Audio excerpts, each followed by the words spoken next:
আমাদের দুলুকে গোসল করানোর ভিডিও নিয়ে আসছি। দেখেন আমাদের দুলু কতটা পরিমাণ লক্ষ্মী। অন্যান্য বাচ্চাগুলো যেমন ইভেন আমি কি বলবো যে আমাদের যে বড় বিড়ালগুলো আছে ওরা তো গোসল করতেই চায় না, পানি দেখলে কেমন যেন ভয় পায়। আর আমাদের দুলু দেখেন সেক্ষেত্রে মানে ওদের তুলনায় খুবই পরিমাণ শান্ত, অনেক পরিমাণ ভালো। দেখেন ও কিছুই বলতেছে না। এই যে ওর শরীরে যে ময়লাগুলো ছিল ওর আম্মু ওর নানু ওগুলো মেরে দিচ্ছে শ্যাম্পু দিয়ে গোসল করানোর ফলে পোকাগুলো মাথা চলে আসছে। ও কিছুই বলতেছে না, একটা টু শব্দ বলতেছে না। এতটা পরিমাণ লক্ষ্য আর কিউট একটা বাচ্চা। ভালোই লাগতেছে।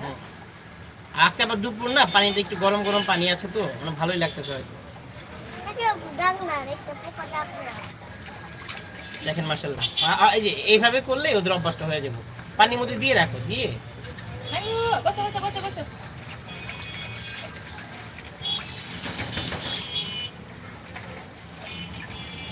দেখেন বিড়ালের বাচ্চাকে কিভাবে গোসল করাইতে হয়, যারা জানেন না বা যারা কখনো করেননি তারা দেখেন।